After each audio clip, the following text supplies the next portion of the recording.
الحمد لله رب العالمين والعاقبة للمتقين والصلاة والسلام على سيد الأنبياء والمرسلين وعلى آله وأصحابه وأحبابه وأزواجه وذرياته أجمعين. أما بعد فأعوذ بالله من الشيطان الرجيم. بسم الله الرحمن الرحيم. اتل ما أوحي إليك من الكتاب وأقم الصلاة إن الصلاة تنهى عن الفحشاء والمنكر ولذكر الله أكبر والله يعلم ما تصنعون. صدق الله مولانا العظيم وبلغنا رسوله النبي الكريم الأمين ونحن على ذلك لمن الشاهدين والشاكرين والحمد لله رب العالمين. إن الله وملائكته يصلون على النبي يا أيها الذين آمنوا صلوا عليه وسلموا تسليما. الصلاة والسلام عليك يا سيدي يا رسول الله وعلى آلك وأصحابك يا سيدي يا حبيب الله. الصلاة والسلام عليك يا سيدي يا رحمة للعالمين وعلى آلك وأصحابك يا سيدي يا شفيع المذنبين. رب اشرح لي صدري ويسر لي أمري واحلل عقدة من لساني يفقه قولي. اللہ جل مجدہ الکریم کی حمد و ثنا اور حضور تاجدار کائنات، زینت بزم کائنات، فخر موجودات، دستگیر جہاں، غمگسار زماں، سید سروراں، حامی بے کساں، احمد مجتبیٰ حبیب کبریا جناب محمد مصطفیٰ صلی اللہ علیہ وسلم کی بارگاہ اقدس میں ہدیہ درود و سلام پیش کرنے کے بعد قابل احترام حاضرین و سامعین، السلام علیکم ورحمۃ اللہ وبرکاتہ. اللہ رب العزت ہم سب کی حاضری اپنی بارگاہ بے نیاز میں قبول فرمائے اور بندہ ناچیز کو حق بات بیان کرنے کی توفیق رحمت فرمائے، اور اس کے بعد رب ذوالجلال ہم سب کو حق سمجھنے کی، اسے ماننے کی اور اسی پر چلنے کی توفیق رحمت فرمائے. احباب ذی وقار، آج کے خطبہ جمعۃ المبارک کا عنوان ہے نماز مومن کی معراج کیوں ہے. قرآن پاک کی چند آیات بینات سے اس بات کو سمجھنے کی کوشش کریں گے تاکہ ہمیں یہ ذہن نشین ہو جائے کہ اتنا بڑا تحفہ جو شب معراج محبوب کریم علیہ السلام بارگاہ خداوندی سے بذات خود لے کر آئے، اس کی اہمیت اتنی زیادہ کیوں ہے، اس کے بارے میں کیوں کہا جاتا ہے کہ نماز مومن کی معراج ہے؟ یہ تو آپ سب نے سنا ہے نا، نماز مومن کی، بولیے، نماز مومن کی معراج ہے۔ تو جب نماز مومن کی معراج ہے تو سوال یہ ہے کہ معراج کیوں ہے؟ کون سی ایسی وجہ ہے جس کی بنا پر نماز کو مومن کی معراج کہا گیا؟ اس بات کو بیان کرنے کا مقصد صرف اتنا ہے کہ جو ہم نماز میں سستی کرتے ہیں اور اس کے اوپر اتنی توجہ نہیں دیتے، شاید یہ بات سن کر، قرآن پاک کا یہ پیغام سن کر ہمارے دل نماز کی طرف مائل ہو جائیں اور ہمیں بھی نماز کا حقیقی مقصد معلوم ہو جائے، اور جس مقصد کے لیے اللہ پاک جل شانہ نے ہمیں یہ تحفہ عطا فرمایا ہے وہ مقصد ہمیں حاصل ہو جائے۔ تو نماز مومن کی کیا ہے؟ معراج۔ معراج عروج سے بنا ہے۔ عروج کا معنی ہوتا ہے ترقی۔ عروج کا معنی کیا ہوتا ہے؟ ترقی۔ تو سادہ لفظوں میں مطلب یہ ہوگا کہ نماز مومن کی ترقی ہے۔ نماز مومن کی ترقی ہے۔ ترقی کو تو ہم عام بولتے ہی رہتے ہیں، یہ اتنا مشکل لفظ نہیں ہے کہ اس کا معنی سمجھ میں نہ آئے۔ تو نماز مومن کی معراج اس معنی میں ہے کہ نماز کے اندر مومن کی ترقی ہے۔ جو نبی کریم صلی اللہ علیہ وسلم کو معراج عطا ہوئی وہ بھی حضور سید عالم صلی اللہ علیہ وسلم کے کمالات میں سے ایک مبارک کمال کا، مبارک معجزے کا، مبارک شان و عظمت کا اضافہ ہے جو شب معراج حضور کو عطا ہوا۔ تو ہمارا تو صرف اس بارے میں یہ عقیدہ ہے کہ آقا تیری معراج کہ تو جانے کہاں تک پہنچا، تیری معراج کہ تو جانے کہاں تک پہنچا، میری معراج کہ میں تیرے قدم تک پہنچا۔ ہم حضور تک پہنچ جائیں نا، حضور رب کی بارگاہ تک پہنچے، حضور رب کی بارگاہ تک پہنچے، حضور کی یہ معراج ہے، اور ہم حضور کی بارگاہ میں پہنچ جائیں، ہماری یہ معراج ہے۔ بلکہ یہ معراج اس وجہ سے ہے کہ گزشتہ تمام انبیاء اللہ کے ایک ہونے کی گواہی دیتے رہے، پر کسی نے خدا کو دیکھا نہیں تھا۔ ہم بھی گواہی دیتے ہیں، ہم کہتے ہیں کہ نہیں، اشہد اللہ الہ الا اللہ، کہتے ہیں کہ نہیں؟ تو اشہد کا کیا معنی ہوتا ہے؟ میں گواہی دیتا ہوں، میں گواہی دیتا ہوں۔ تو گواہی تو وہ دے سکتا ہے جس نے اس چیز کو دیکھا ہو جس کے بارے میں گواہی دی جا رہی ہے۔ تو کیا ہم نے خدا کو دیکھا ہے؟ جب ہم نے خدا کو دیکھا ہی نہیں تو اس کے بارے میں اشہد کہنا ٹھیک ہوگا؟ کوئی بھی آپ کچہریوں میں چلے جائے، وہاں پر اگر آپ گواہی دینے لگیں لیکن گواہی ایسی چیز کی دے رہے ہوں جو آپ کے سامنے نہ ہوئی ہو، ایسے واقعے کی آپ خبر دے رہے ہیں جو آپ نے اپنی آنکھوں سے دیکھا نہیں ہے، تو گواہی قابل قبول ہوگی؟ نہیں نہ ہوگی۔ تو یہاں تو ہم گواہی دے رہے ہیں، ہم کہتے ہیں اشہد اللہ الہ الا اللہ، نماز میں بھی پڑھتے ہیں، اتحیات میں پڑھتے نہیں اشہد اللہ الہ الا اللہ، میں گواہی دیتا ہوں کہ اللہ کے سوا کوئی عبادت کے لائق نہیں ہے۔ جب تو نے دیکھا ہی نہیں اللہ کو، پھر گواہی کیوں دے رہا ہے؟ تو اس کے پیچھے جو جواب ہے وہ یہ ہے کہ یہ صرف ہماری بات نہیں ہے، اللہ کے تمام نبی پیارے آقا کریم صلی اللہ علیہ وسلم کے علاوہ جتنے بھی اس کائنات میں تشریف لے کے آئے ہیں، کسی نے اپنے سر کی آنکھوں سے رب کو نہیں دیکھا، پر رب کی گواہی سارے دیتے رہے۔ تو یہ اس بات کا تقاضا تھا کہ اس کائنات میں کوئی ہستی ایسی ضرور ہونی چاہیے جس نے اپنی مبارک آنکھوں سے رب ذوالجلال کا دیدار کیا ہو، اور پھر وہ جب آ کے کہے کہ میں گواہی دیتا ہوں کہ اللہ ایک ہے، اس کی گواہی عینی گواہی ہوگی، اس کی گواہی آنکھوں سے دیکھ کر گواہی ہوگی، اور اس کے صدقے میں انبیاء کی گواہی بھی قبول ہو جائے گی، ساری امتوں کی گواہی بھی قبول ہو جائے گی۔ یہ ہے حضور کی معراج کا کمال کہ حضور نے شب معراج جو اللہ کا دیدار کیا، اس کی برکت سے سب کی گواہی اللہ کی بارگاہ میں قبول ہوگی۔ ہم بھی گواہی دے رہے ہیں کہ اللہ ایک ہے، انبیاء بھی گواہی دیتے رہے کہ اللہ ایک ہے، پر ہم بن دیکھے گواہی دے رہے تھے، حضور نے دیکھ کر گواہی عطا فرما دی۔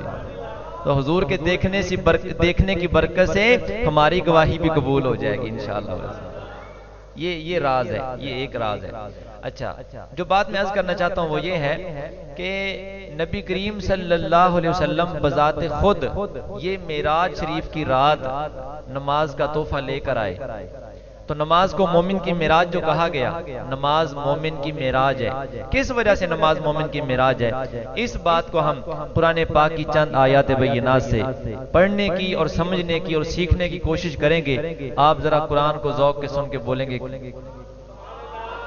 ہاں ذوق کے ساتھ بولیں گے، ذرا جاگ کے بولیں گے. سناؤں قرآن پاک؟ اللہ کریم جل شانہ کا ارشاد گرامی سورہ عنکبوت 21واں پارہ، پہلی آیت کریمہ 21ویں پارے کی، اور سورہ عنکبوت کی آیت نمبر 45 ہے. 21واں پارہ اس آیت کریمہ سے شروع ہو رہا ہے.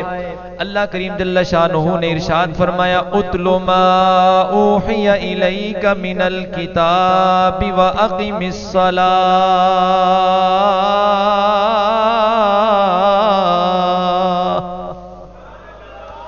اے محبوب صلی اللہ علیہ وسلم تلاوت کرو، تلاوت فرماؤ، پڑھو. کیا پڑھے، کیا پڑھا جائے؟ ما اوحی الیک من الکتاب. محبوب جو کتاب آپ کی طرف وحی کی گئی ہے، جو کتاب آپ کی طرف نازل کی گئی ہے اس کی تلاوت کرو. تو اللہ کے نبی کو حکم ہے قرآن کی تلاوت کرنے کا. اللہ کے نبی کی وساطت اور وسیلے سے امت مصطفیٰ کو حکم ہو گیا کہ جب اس قرآن کی تلاوت اللہ کے نبی کے اوپر کرنا ضروری ہے تو اس نبی کو ماننے والے پر بھی کیا ہے؟ جو نبی کو ماننے والا ہے، جب نبی پر قرآن کی تلاوت ضروری ہے تو نبی کو ماننے والے پر بھی قرآن کی تلاوت ضروری ہے. اللہ کریم جل شانہ نے ارشاد فرمایا محبوب جو کتاب آپ کی طرف نازل کی جا رہی ہے یا نازل کی گئی ہے آپ اس کی تلاوت کیا کرو. اگلا حکم کیا فرمایا؟ وَأَقِمِ الصَّلَاةَ، اور نماز قائم کیا کرو، نماز پڑھا کرو، نماز قائم کیا کرو. یہ اللہ پاک جل شانہ نے دو حکم فرمائے، ایک قرآن پڑھنے کا، دوسرا بولو بولو، ایک قرآن پڑھنے کا حکم آیا، دوسرا نماز پڑھنے کا حکم آیا. اس کے بعد اللہ پاک جل شانہ نے نماز پڑھنے کا فائدہ بیان فرمایا. جب ہم فائدے پہ توجہ کریں گے انشاءاللہ العزیز سمجھ میں آ جائے گا کہ نماز مومن کی معراج کیوں ہے. موضوع کیا ہے؟ نماز مومن کی معراج کیوں ہے؟ تو اللہ پاک جل شانہ نے ارشاد فرمایا ان الصلاۃ تنہی عن الفحشاء والمنکر. اے محبوب قرآن بھی پڑھو، اے محبوب نماز بھی پڑھو. محبوب کی وساطت سے امت مصطفیٰ کو حکم ہو گیا کہ وہ بھی نماز پڑھے، وہ بھی قرآن پڑھے. آگے فائدہ بیان کر دیا، فرمایا بے شک جو نماز ہے یہ روکتی ہے، منع کرتی ہے، باز رکھتی ہے دو باتوں سے، عن الفحشاء والمنکر، ہر بے حیائی سے روکتی ہے اور ہر برائی سے روکتی ہے. نماز ہر بے حیائی سے روکتی ہے، نماز ہر برائی سے. فحشاء اس برائی کو کہتے ہیں جو عقل بھی تسلیم نہیں کرتی. ایسی برائی جو عقل بھی تسلیم نہ کرے اس کو فحاشی کہا جاتا ہے، اور وہ برائی جس کو شریعت تسلیم نہ کرے اس کو منکر کہا جاتا ہے. ہیں دونوں برائیاں، دونوں کیا ہے؟ دونوں برائیاں ہیں، لیکن دونوں برائیوں میں فرق یہ ہے ایک برائی وہ ہے جس کو عقل بھی تسلیم نہیں کر رہی. عقل بھی تسلیم ہے. اچھا جانور اپنے بچوں سے پیار کرتے ہیں کہ نہیں؟ سچی بتانا. میں ایک مثال کے ذریعے برائی کی وضاحت کرنے لگا ہوں کہ عقل جس بات کو تسلیم نہیں کرتی. کوئی جانور اپنے بچے کو مارتا ہے؟ جانور گائے کا بچہ ہو، بھینس کا بچہ ہو، بکری کا بچہ ہو تو کیا اسے مار مار کے ختم کر دیتے ہیں کہ پیار کرتے ہیں؟ چومتے چاٹتے ہیں کہ نہیں اسے؟ لیکن وہ کیسا انسان ہے جو اپنے ہی گھر میں پیدا ہونے والی بچی کو زندہ قبر میں دفنا کے آ جائے، زندہ قبر میں دفنا کے آ جائے اور اسے برا بھی نہ لگے، اسے برا بھی نہ لگے. اگر انسان کے اندر عقل ہو نا، عقل ہو تو عقل اس بات کا تقاضا کرتی ہے کہ یہ کام ٹھیک نہیں ہے. تو جس بات کو عقل تسلیم نہ کرے، اس کا مطلب ہے جو لوگ ایسے کام کرتے رہے وہ بے عقل تھے. جس طرح قرآن نے لا یعقلون جن کو فرمایا ان کے اندر عقل ہے ہی نہیں، اگر عقل ہوتی تو وہ یہ کام نہ کرتے، اس لیے کہ شریعت جس بات سے منع کرے وہ تو شریعت کو ماننے والا رکتا ہے، لیکن جس بندے میں خدا نے عقل رکھی ہوتی ہے برائی سے وہ بندہ بھی دور رہتا ہے۔ مجھے ذرا بولو سبحان اللہ۔ اس کا مطلب اگر ہم عقل والے ہیں نا، اگر عقل والا بننا ہے تو عقل والے کے لیے ضروری ہے کہ وہ برائی سے، بے حیائی سے دور رہے، خاص طور پر جن برائیوں کو عقل بھی برائی کہتی ہے ان برائیوں سے تو کم از کم بچنا چاہیے۔ اور جب شریعت کا حکم آ جائے اور پھر بندہ شریعت کو ماننے والا ہو، دائرہ اسلام میں داخل ہو جائے، کلمہ محمد عربی سرکار کا پڑھ کے دین اسلام کا لبادہ اوڑھ کر وہ اللہ کی پابندی میں آ جائے تو وہ بندہ تو شریعت کی ہر بات کو تسلیم کرے گا، اور اگر شریعت کے خلاف چلتا ہے تو اس کا مطلب ہے وہ منکر پر عمل کر رہا ہے۔ منکر اس برائی کو کہا جاتا ہے جس کو شریعت نے حرام کیا ہے، شریعت اسے منع کر رہی ہے، اور فحشاء اس برائی کو کہا جاتا ہے جس کو عقل بھی نہیں مانتی۔ تو نماز کیا کرتی ہے؟ دونوں برائیوں سے، بولو بولو، دونوں برائیوں سے روکتی ہے۔ ایک برائی وہ جو عقل جس کو برا مانتی ہے، دوسری برائی وہ جس کو شریعت برا کہتی ہے۔ نماز کا کام یہ ہے کہ یہ ہر برائی سے بندے کو دور کر دیتی ہے، اور جب بندہ برائی سے دور ہو گیا، بولو، برائی سے دور ہو گیا اور دور ہو گیا نماز کی برکت سے، دور ہو گیا نماز کی برکت سے، تو بتا مومن کی معراج ہوئی کہ نہ؟ بولو تو صحیح ہے۔ نماز مومن کی معراج بنی کہ نہ بنی؟ کیوں بن گئی؟ کہ بندہ برائی سے کیا ہو گیا؟ دور۔ ہر قسم کی برائی، چاہے وہ عقلی برائی ہو چاہے وہ شرعی برائی ہو، ہر برائی سے جب بندہ دور ہو گیا، اور دور کیسے ہوگا؟ جو نماز پڑھے گا وہ ہر برائی سے دور ہوگا، اور جب ہر برائی سے دور ہو گیا تو ہر اچھائی کے قریب ہوگا کہ نہیں؟ کیونکہ جیڑی بکری اجڑوں وچھڑی او بگیاڑاں جوگی، جیڑی بکری اجڑوں وچھڑی او بگیاڑاں جوگی، یعنی جو بندہ نیکی چھوڑے گا وہ کس میں پھنسے گا؟ جا کے برائی میں جائے گا کہ نہیں؟ اور جو برائی سے بچا تو کدھر جائے گا؟ بھائی مقام تو دو ہیں، ایک جنت ہے اور ایک دوزخ ہے۔ جو جنت میں گیا دوزخ میں نہیں جا سکتا، اور جو دوزخ میں گیا وہ جنت میں۔ برے نے کہاں جانا ہے؟ بولو، برے نے دوزخ میں جانا ہے، اور جو برا نہ ہو، جو برا نہ ہو وہ جنت میں جائے گا۔ تو برا کیسے بندہ بنتا ہے؟ جو نماز نہیں پڑھتا وہ برا ہوتا ہے، اور جو نماز پڑھتا ہے وہ اچھا ہو جاتا ہے۔ جو نماز پڑھتا ہے وہ اچھا ہو جاتا ہے، کیونکہ اللہ پاک جل شانہ نے فرمایا نماز بے حیائی اور برائی سے روکتی ہے۔ نماز بے حیائی اور برائی سے، یہ سادہ سی بات ہے نا، بندہ نماز بھی پڑھے اور نماز پڑھ کے مسجد سے باہر نکلے، باہر کسی کے ساتھ سودا ہو جائے یا بات چیت ہو جائے، گفتگو ہو جائے، کوئی بندہ کاروبار کی بات ہی شروع کر دے، اگر بندہ جھوٹ ہی بولے نا تو بولنے والے کو بھی شرم آئے گی، یار میں انتے نماز پڑھ کے آیا، تے جن نے ویکھنا انہیں بھی کہنا یار چنگا نمازی ہے تو اے ہن نماز پڑھ کے نکلے تینوں شرم ہی نہیں آئی؟ ایویں کہندے کہ نہیں؟ اس کا مطلب ہے جو نماز پڑھے گا نا، لازمی بات ہے اس کے دل میں برائی کے خلاف نفرت پیدا ہو جائے گی، اس کے دل میں برائی کے خلاف نفرت پیدا ہو جائے گی۔ اور جب دل کے اندر برائی کے خلاف نفرت پیدا ہو جائے تو یہ پہلا زینہ ہوتا ہے، پہلی سیڑھی ہوتی ہے، پہلا قدم ہوتا ہے نیک بننے کا۔ نیک بننے کے لیے نیک کام کرنا بعد میں ضروری ہے، برائی سے نفرت کرنا پہلے ضروری ہے۔ تو نماز کیا کرتی ہے؟ برائی سے، بے حیائی سے۔ تو مومن کی معراج بنی کہ نہ؟ مومن کی ترقی ہوئی کہ نہ؟ مومن کا عروج اس میں نظر آیا کہ نہ؟ آیت مکمل کریں ذرا محبت سے، بولو سبحان اللہ۔ اللہ پاک جل شانہ نے ارشاد فرمایا وَلَذِكْرُ اللَّهِ اکبر، بے شک اللہ کا ذکر بہت بڑی چیز ہے۔ اب دیکھیے پیچھے نماز کا ذکر ہوا، بات قرآن کی تلاوت سے شروع ہو رہی ہے۔ میں پوری آیت کریمہ پڑھ کے پوری آیت کا مفہوم اور تفسیر آپ کو سمجھانا چاہتا ہوں، اور انشاءاللہ العزیز قرآن پاک کی آیات بینات سے عرض کروں گا۔ بات شروع ہوئی ہے قرآن کی تلاوت سے، پہلا حکم آیا قرآن کی تلاوت کرو، دوسرا حکم آیا نماز بھی پڑھو، قرآن بھی پڑھو اور نماز بھی۔ یہاں ایک بات اور بھی سماعت کر لیجئے، جو بندہ قرآن پڑھتا ہوگا وہ نماز بھی کیونکہ حکم قرآن میں آیا ہے، نماز کا حکم کہاں ہے؟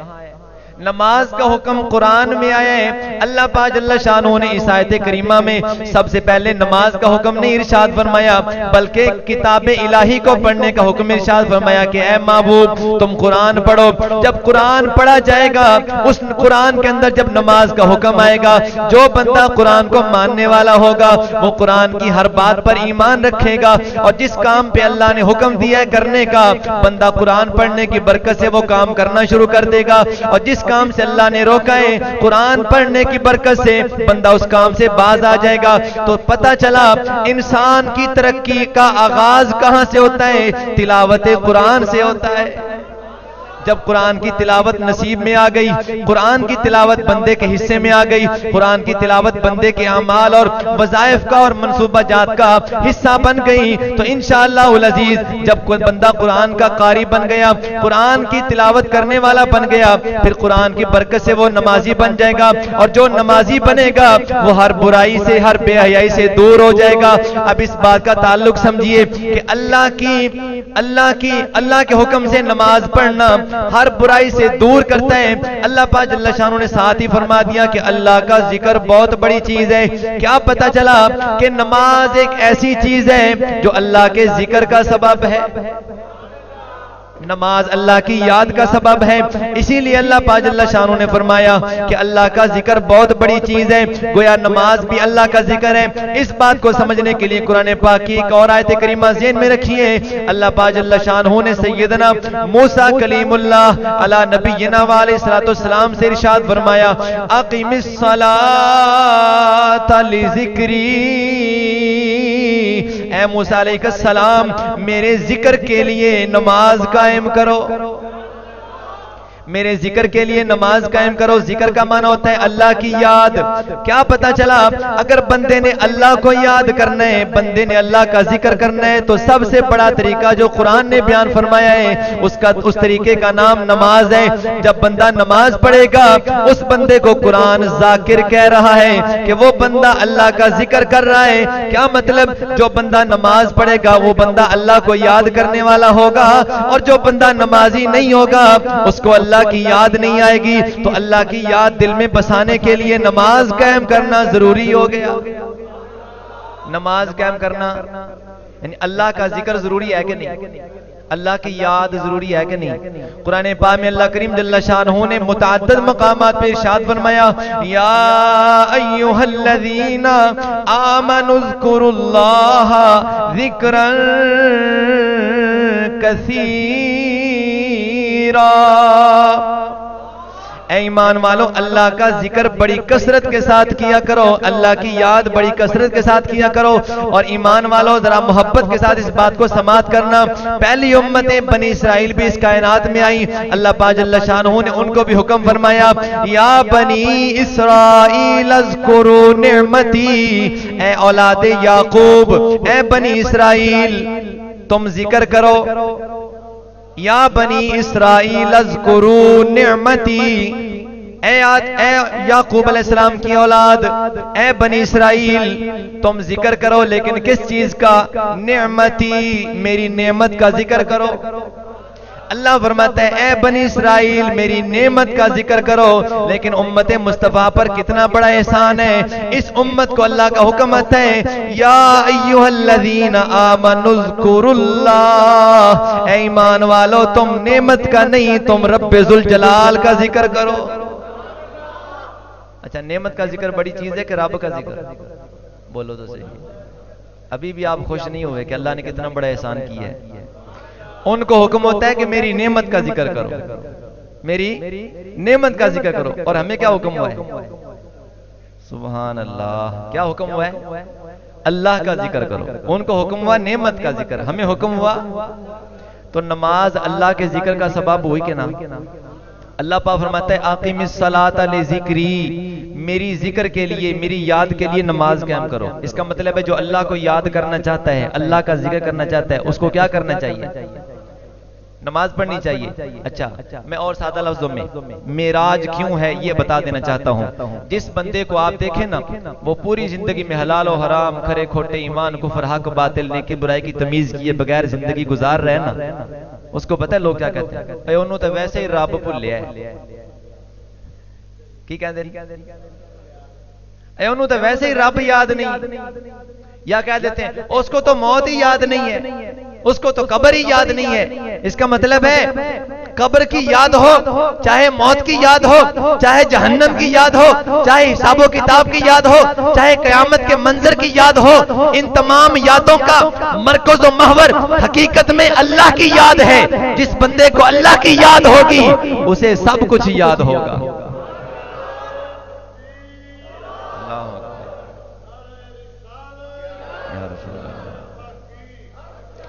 جس بندے کو خدا یاد ہے اس کو حق اور باطل میں فرق آ جائے گا.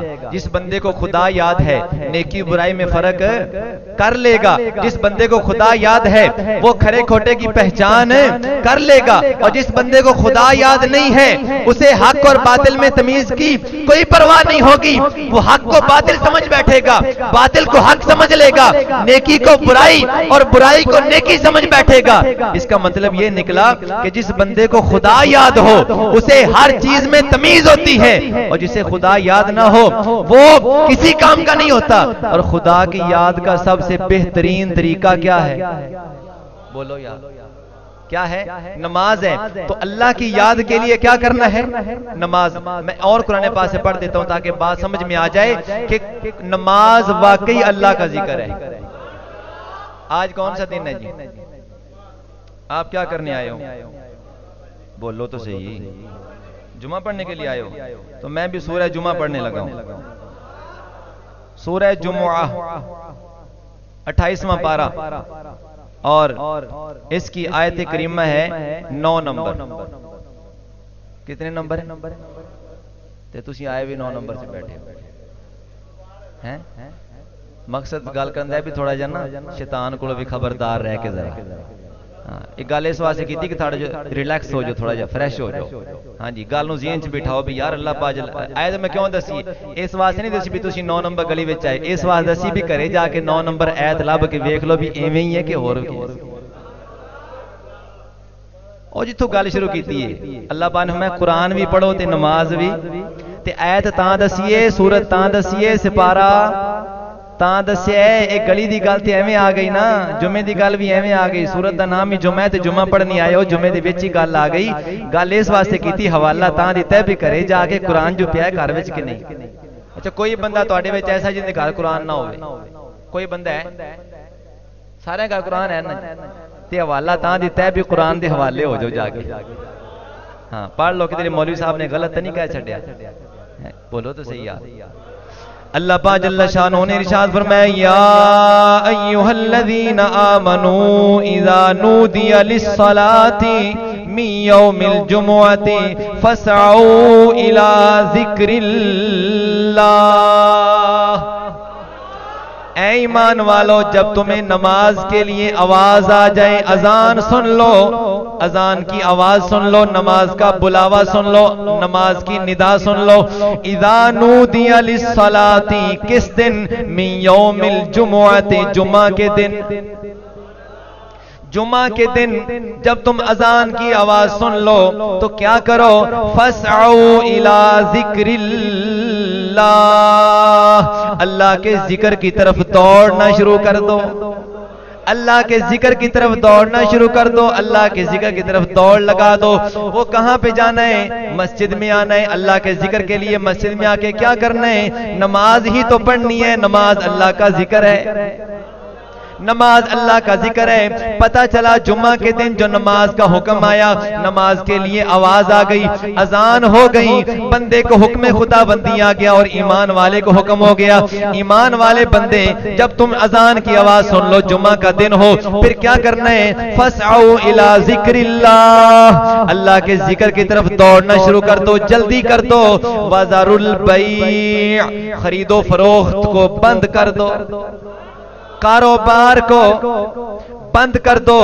یہ بات یاد رکھنا، جب بندے کو جمعہ کے دن اذان سنائی دینے لگے، اس کے بعد نماز کے لیے آنا فرض ہو گیا، اس سے پہلے کام کرنے کی اجازت ہے، اذان سے پہلے کام کرنے کی اجازت ہے، لیکن جب اذان ہو جائے تو کام چھوڑ دینا، یہ قرآن کا حکم ہے۔ اور جو بندہ قرآن کو پڑھنے والا ہوگا، وہ جب نماز کا حکم آ جائے گا، کاروبار کرنے کا حکم آئے گا تو کرنے چلا جائے گا، جب کاروبار کو بند کرنے کا حکم آ جائے گا، ایمان والا بند کر کے اللہ کے ذکر میں آ جائے گا۔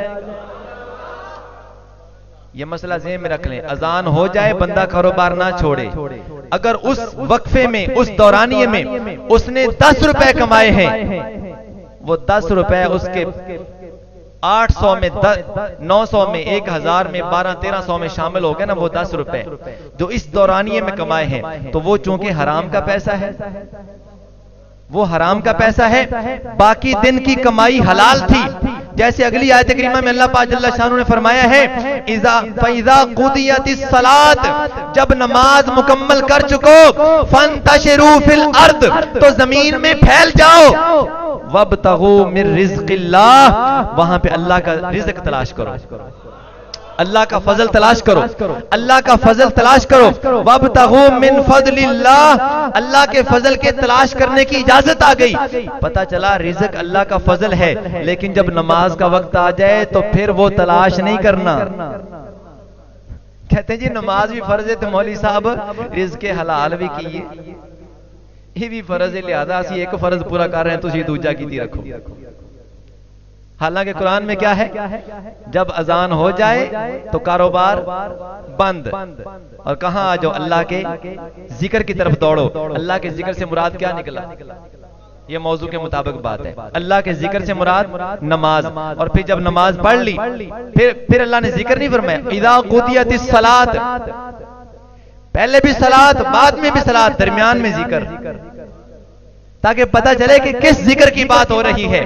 تو پتہ چلا جب نماز مکمل ہو جائے تو اب کاروبار کرنے کی اجازت ہے۔ اگر دوران نماز آپ نے کاروبار جاری رکھا تو یاد رکھو وہ پیسہ جو کمایا ہے اس دورانیے میں، وہ پیسہ حلال نہیں ہے، چاہے 1 روپیہ ہے، وہ باقی پیسے میں شامل ہوگا تو اس کو بھی حرام کر دے گا، کیونکہ پاک چیز میں ناپاک مل جائے تو کیا ہوتا ہے۔ بھری ٹینکی میں اگر پانی کی بھری ٹینکی میں 1 قطرہ پیشاب کا مل جائے تو کیا ہو جائے گا سارا، حالانکہ قطرہ تو 1 ہے، بھری ہوئی پوری ٹینکی ہے، لیکن اس 1 قطرے نے کیا کر دیا، ناپاک کر دیا نا۔ آگے چلیے، پتہ چلا کہ جو قرآن پڑھنے والا ہوگا وہ نماز پڑھنے والا ہوگا، اور جو نماز پڑھنے والا ہوگا وہ ہر برائی سے، ہر بے حیائی سے باز رہنے والا ہوگا، اور جو برائی سے باز ہو گیا اور بے حیائی سے دور ہو گیا، اس کے سینے میں، اس کے من میں پھر اللہ کی یاد کا بسیرا ہو جائے گا، اللہ کا ذکر، اللہ کی یاد اس کے دل میں آ جائے گی۔ اور جس بندے کو خدا یاد ہے، جس بندے کو اللہ کی یاد ہر وقت موجود ہے، وہ بندہ کسی پر ظلم زیادتی نہیں کرے گا، کسی کے ساتھ دھوکہ نہیں کرے گا، کسی کے ساتھ جھوٹ نہیں بولے گا، کسی کے ساتھ فراڈ نہیں کرے گا، کسی کو ناجائز قتل نہیں کرے گا، وہ زنا، بدکاری، بے حیائی، فحاشی اور ہر برائی سے دور رہے گا، وہ گانے باجے، فلمیں، ڈرامے، اس طرح کی ہر برائی سے، فحاشی سے، بے حیائی سے دور رہے گا۔ اس کو شرم آئے گی کہ یار میں نماز پڑھتے ہوئے اللہ کی بارگاہ میں حاضری دے کے آیا ہوں، اب یہاں میں آ کے فلم دیکھنے لگ گیا ہوں، مجھے شرم آنی چاہیے، نماز بھی پڑھ رہا ہوں اور ڈرامے بھی دیکھے جا رہا ہوں، نماز بھی پڑھ رہا ہوں، جھوٹ بھی بولے جا رہا ہوں، نماز بھی پڑھ رہا ہوں، دھوکہ بھی کیے جا رہا ہوں، نماز بھی پڑھ رہا ہوں، ناپ تول میں کمی بھی کیے جا رہا ہوں، نماز بھی پڑھ رہا ہوں، دودھ میں ملاوٹ بھی کر رہا ہوں، نماز بھی پڑھ رہا ہوں، مسلمان بھائی پہ ظلم و ستم بھی کر رہا ہوں، تو ایک دن ایسا آئے گا جو بندہ خشوع و خضوع کے ساتھ، پوری توجہ کے ساتھ نماز پڑھے گا، ایک دن ایسا آئے گا کہ اس بندے کی نماز اس کو ضرور بے حیائی سے دور کر دے گی اور اللہ کے قریب کر دے گی۔ یہی وجہ ہے کہ نماز مومن کی معراج ہے، نماز مومن کی معراج ہے۔ معراج کیوں ہے؟ نماز برائی سے، بے حیائی سے، بولو۔ اب اللہ کے ذکر کی بات کرتے ہیں۔ جس بندے نے نماز نہیں پڑھنی اس کو اللہ کا ذکر نصیب نہیں ہوگا، اتنی بات سمجھ آ گئی نا؟ جس بندے نے نماز نہیں پڑھنی اسے اللہ کا ذکر، اللہ کی یاد نصیب نہیں ہوگی، اور جو اللہ کی یاد سے منہ موڑے. پڑھوں قرآن پاک سے، اونچی طرح بولو سبحان اللہ. اللہ اکبر. اللہ پاک جل شانہ نے ارشاد فرمایا من اعرض عن ذکری فإن له معیشۃ ضنکا. فرمایا جو بندہ میرے یاد سے، میری ذکر سے منہ موڑے گا. بڑی توجہ کے ساتھ یہ آیت کریمہ ذہن میں بٹھا لیجئے. ہر بندہ پریشان ہے جناب مولوی صاحب کمائی بڑی کرتے ہیں لیکن برکت کوئی نہیں. تعلیم میں آیا، گلی میں گیا، اتنے پیسے کمائی میں آتے ہیں لیکن اتنے بیماری پہ لگ جاتے ہیں، اتنے جناب کیس پہ لگ گئے، اتنے عدالتوں کچہریوں میں لگ گئے، اتنے لڑائی جھگڑے میں لگ گئے، مہنگائی زیادہ ہو گئی، فتنہ فساد زیادہ ہو گیا. مولوی صاحب سمجھ میں نہیں آ رہا، میں اس کا علاج بتا رہا ہوں. یاد رکھنا ساری بیماریوں کا، ساری پریشانیوں کا علاج اللہ کا قرآن ہے، محبوب علیہ السلام کا فرمان ہے. جو بندہ اپنا مقصد پورا نہیں کرے گا وہ لازمی پریشان ہوگا. اللہ پاک جل شانہ نے فرمایا من اعرض عن ذکری فإن له معیشۃ ضنکا. سورہ طٰہٰ کی آیت کریمہ ہے. اللہ پاک نے فرمایا جو میرے یاد سے، میری ذکر سے منہ موڑے گا فإن له معیشۃ ضنکا، میں اس کی روزی تنگ کر دوں گا، اس کی زندگی تنگ کر دوں گا، اس کا جینا تنگ ہو جائے گا. زندگی کیا ہو جائے گی؟ جو اللہ کی یاد سے منہ موڑے. اب نماز تھا اللہ کی یاد کا ایک وظیفہ، اور بندہ نمازی نہیں ہے، اس نے کیا کیا؟ اللہ کی یاد سے منہ موڑا ہے. تو سزا پتہ ہے کون سی آ گئی؟ اللہ فرماتا ہے معیشت ضنکا، معیشت روزی یا زندگی، رہن سہن تنگ ہو جائے گا. معیشۃ ضنکا، یہ تو دنیا کا عذاب ہے. وَنَحْشُرُهُ يَوْمَ الْقِيَامَةِ أَعْمَى. فرمایا جب قیامت کا دن ہوگا ایسے بندے کو ہم اندھا کر کے اٹھائیں گے جس نے میری یاد سے منہ موڑا ہوگا. یہاں پہ استغفر اللہ پڑھ، یہاں سبحان اللہ نہیں پڑھنا، استغفر اللہ پڑھ. اتنا بڑا عذاب ہے. سورہ طٰہٰ کی آیت نمبر 124 پڑھ رہا ہوں، 125 بھی سنیے، 126 بھی سنیے، 127 بھی سنیے. ان آیات میں اللہ فرماتا ہے جب اس بندے کو دنیا میں روزی تنگ ہو گئی، اللہ کے ذکر سے، اللہ کی یاد سے منہ موڑا. معراج نہیں نہ کی، معراج ہے، نماز مومن کی معراج تھی، نماز مومن کی ترقی تھی. نماز نے بے حیائی برائی سے روکنا تھا، اللہ کے قریب کرنا تھا، اللہ کا ذکر دل میں آنا تھا. اب اس نے اللہ کے ذکر سے منہ موڑا، ہر بے حیائی میں پھنس گیا، برائی کا مرتکب ہو گیا، اللہ سے دور ہو گیا. یہ دنیا میں کیسے عذاب میں گرفتار ہو گیا؟ فرمایا معیشت تنگ ہو جائے گی، روزی زندگی تنگ ہو جائے گی. قیامت کا عذاب کیا ہے؟ بولو. اندھا کر کے اٹھائیں گے، نظر کچھ نہیں آئے گا. اللہ کی بارگاہ میں عرض کرے گا قال رب لم حشرتنی اعمی وقد كنت بصیرا. یا مولا میں تو آنکھوں والا تھا، مجھے دنیا میں نظر بھی آیا کرتا تھا، دنیا میں کھرے کھوٹے کی، اپنے بیگانے کی، دوست احباب کی میں زیارت کیا کرتا تھا، سب کو میں جانتا پہچانتا تھا. میری آنکھیں صحیح سلامت تھی، میرے اوپر تو اینک بھی کوئی نہیں لگی تھی، مجھے تو کوئی دوائی لینے کی ضرورت بھی نہیں تھی. یا اللہ میری صحیح سلامت آنکھیں تھی. دنیا میں جب میری آنکھیں صحیح سلامت تھیں، مولا دنیا میں تو صحیح سلامت ہے، قیامت میں اندھا کر کے کیوں اٹھایا؟ لما حشرتنی اعمی، کیوں اندھا کر کے اٹھایا ہے؟ وقد کنت بصیرا، جبکہ میں آنکھوں والا تھا. اللہ پاک فرمائے گا قال کذالک اتتک آیاتنا فنسیتها. فرمایا اس وجہ سے کہ تیرے پاس ہماری آیتیں آئی تھی، ہمارا قرآن آیا تھا، ہمارا کلام آیا تھا، میرا فرمان آیا تھا. فنسیتها، تو نے اس کلام کو بھلایا، ان آیات کو پسے پشت ڈالا، ان سے روح گردانی کر کے ان کو دھکا دے دیا، ان پہ توجہ کوئی نہیں کی، عمل کوئی نہیں کیا، سیکھا سمجھا کوئی نہیں. جب تو نے میری آیات کو بھلایا اس وبال، اس کا وبال یہ ہوا، نتیجہ یہ ہوا وَكَذَلِكَ الْيَوْمَ تُنْسَا. جس طرح تو نے میری آیات کو بھلایا تھا آج تجھے بھی بھلا دیا جائے گا، تجھے بھی بھلا دیا جائے گا. تو میرے بھائیوں بزرگوں پتہ چل گیا کہ اللہ پاک جل شانہ کی یاد اتنی بڑی چیز ہے کہ کہ بندہ دنیا میں بھی سکون میں ہوتا ہے، میدان محشر میں بھی سکون میں ہوتا ہے، اندھا نہیں ہوگا، وہاں بھی دیکھ رہا ہوگا، اور یہاں بھی تنگ نہیں ہوگا، بلکہ جو اس کی ضروریات زندگی ہیں اللہ تعالیٰ پوری فرمائے گا، کیونکہ وہ اللہ کے حکم پورے کر رہا ہے، اللہ تعالیٰ اس کی روزی پوری کر رہا ہے۔ میں اس بات کو تھوڑا سا اور کھول دینا چاہتا ہوں کہ فحاشی اور بے حیائی اور برائی یہ وہ چیز ہے جس کا شیطان حکم دیتا ہے، اور اللہ تعالیٰ اس سے کیا کرتا ہے؟ منع کرتا ہے۔ دو آیات میں قرآن سے پڑھتا ہوں، ذرا محبت سے بولو سبحان اللہ۔ اللہ پاک جل شانہ نے ارشاد فرمایا سورہ بقرہ شریف 3 پارے میں یہ آیت کریمہ موجود ہے، فرمایا الشیطان یعدکم الفقر ویأمرکم بالفحشاء،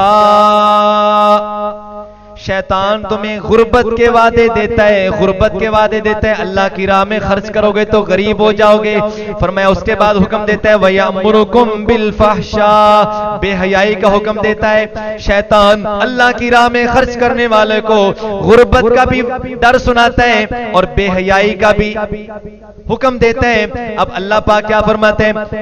اللہ پاک اپنے بارے میں فرماتا ہے ان اللہ یأمر بالعدل والإحسان وإیتاء ذی القربى وینہی عن الفحشاء والمنکر، فحشاء والمنکر، ادھر بھی تنہا عن الفحشاء والمنکر۔ اللہ تعالیٰ فرماتا ہے بے شک اللہ تعالیٰ یأمر حکم دیتا ہے بالعدل والاحسان، عدل و انصاف کا اور حسن سلوک کا اللہ حکم دیتا ہے، وَإِيتَاءِ ذِي الْقُرْبَى، اور رشتہ داروں کو عطا کرنے کا، ان کے حقوق پورے کرنے کا اللہ حکم دیتا ہے۔ آگے فرمایا وَيَنْهَى عَنِ الْفَحْشَاءِ وَالْمُنْكَرِ، اللہ تعالیٰ ہر فحاشی سے منع کرتا ہے، ہر برائی سے منع کرتا ہے، ہر فحاشی سے منع کرتا ہے، برائی سے۔ فحاشی کیا ہوتی ہے؟ جس کو عقل برا کہے، برائی۔ منکر کیا ہوتی ہے؟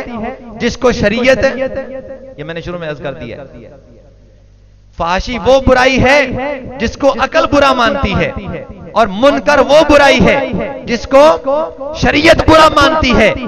اللہ پاک فرماتا ہے کہ شیطان برائی بے حیائی کا حکم دیتا ہے اور نماز بے حیائی برائی سے روکتی ہے، اور قربان جائیں اللہ پاک اپنے بارے میں یہ فرماتا ہے کہ تمہارا اللہ بھی برائی اور بے حیائی سے منع کرتا ہے۔ تو نماز کا اللہ کی بارگاہ میں مقام کتنا ہوا جی؟ جو کام رب کرتا ہے وہی نماز کر رہی ہے، توجہ ہے جی، جو کام رب کرتا ہے وہی رب کیا کرتا ہے؟ ینہا عن الفحشاء والمنکر، ہر بے حیائی برائی سے اللہ منع کرتا ہے، اور نماز بھی بے حیائی برائی سے منع کر رہی ہے۔ تو آپ اس قرب کا اندازہ خود کر کے دیکھ لیں کہ اللہ کا قرب جس بندے کو مل گیا وہ کس کے قریب ہوگا، کس سے دور ہوگا، اور نماز کا قرب جس کو مل گیا وہ کس کے قریب ہوگا، کس سے دور ہوگا۔ جو بندہ نمازی ہو گیا وہ برائی سے دور، اللہ کے قریب، اور جو اللہ کے قریب ہو گیا وہ کہاں جائے گا؟ اللہ کا اچھا نبی علیہ السلام معراج کی رات کدھر گئے تھے؟ بولو جگہ تو بتاؤ نا۔ آپ کہیں گے لا مقام پر گئے تھے، تو لا مقام بھی تو ایک جگہ ہے، سمجھ رہے ہیں اس بات کو؟ مکان جگہ کا نام ہے، لا مقام، اور جس کو لا مقام کہہ رہے ہو وہ بھی تو ایک تعین تو کر دیا کہ لا مقام، جگہ تو وہ بھی ہے۔ اس کا جواب یہ ہے محبوب علیہ السلام شب معراج اللہ کے قرب میں گئے تھے، قرب خاص میں گئے، قرب خداوندی میں گئے۔ جگہ کا تعین نہیں ہو سکتا، ہمارا خدا تو جگہ سے ویسے ہی پاک ہے، ہم کیسے کہیں کہ فلاں جگہ خدا رہتا ہے، اس کے پاس ہمارے آقا چل کے گئے، ہمارا اللہ اس کام سے پاک ہے، تو کہنا پڑے گا محبوب علیہ السلام شب معراج اللہ کے قرب میں گئے، اللہ کے قریب ہو گئے، اللہ کے قریب ہو گئے۔ اور جو نماز پڑھے گا وہ بھی کیا ہوگا؟ اللہ کے۔ تو مومن کی معراج ہوگی،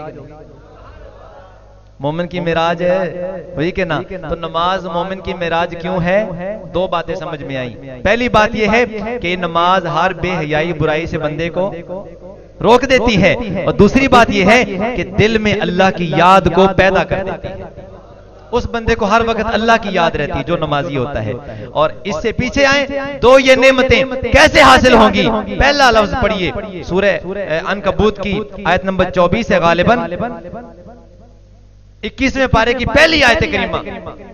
اتلو ما اوحی الیک من الکتاب، محبوب کلام الہی کی تلاوت کرو اور نماز پڑھو. اس کا مطلب ہے جو قرآن پڑھنے والا ہوگا وہ نماز ضرور پڑھے گا. تو دعا مانگا کریں اللہ ہمیں قرآن پڑھنا بھی نصیب فرما دے اور قرآن پڑھ کے قرآن کے حکم پر عمل کرنا بھی نصیب فرما دے. اب سمجھ میں آگئی نماز مومن کی معراج کیوں ہے. ہر بے حیائی برائی کو آپ دیکھ سکتے ہیں. اگر بندہ نمازی ہو کر بھی بے حیائی کے قریب ہے، سمجھو اس کی نماز کامل نہیں ہے، نماز ناقص ہے، نماز ناقص ہے. کیونکہ نماز کا فائدہ اللہ نے بیان فرمایا ہے کہ جو نماز پڑھتا ہے نماز اسے لازمی بے حیائی برائی سے روک دیتی ہے. جو بندہ نمازی ہو کر بھی برائی کے قریب ہے، فحاشی بے حیائی کے قریب ہے، سارا دن فلمیں ڈرامے گانے باجے اور ناچ گانے دیکھنے میں گزار دیتا ہے، جھوٹ بولنے میں، چغلی کرنے میں، غیبت کرنے میں، دھوکے فراڈ فتنہ میں گزار دیتا ہے، نمازیں بھی پڑھتا ہے، تسبیح بھی چلائے رکھتا ہے، وہ بندہ سمجھ لے کہ اس کی نماز کامل نہیں، نماز ناقص ہے. اگر نماز کامل ہو گئی تو ہر بے حیائی سے دور ہو جائے گا اور بندہ ترقی پہ گامزن ہو جائے گا اور اس بندے کو نماز معراج کا درجہ عطا فرما دے گا. اللہ پاک جل شانہ سمجھ اور عمل کی توفیق نصیب فرمائے. آمین و ما علیہ الا اللہ.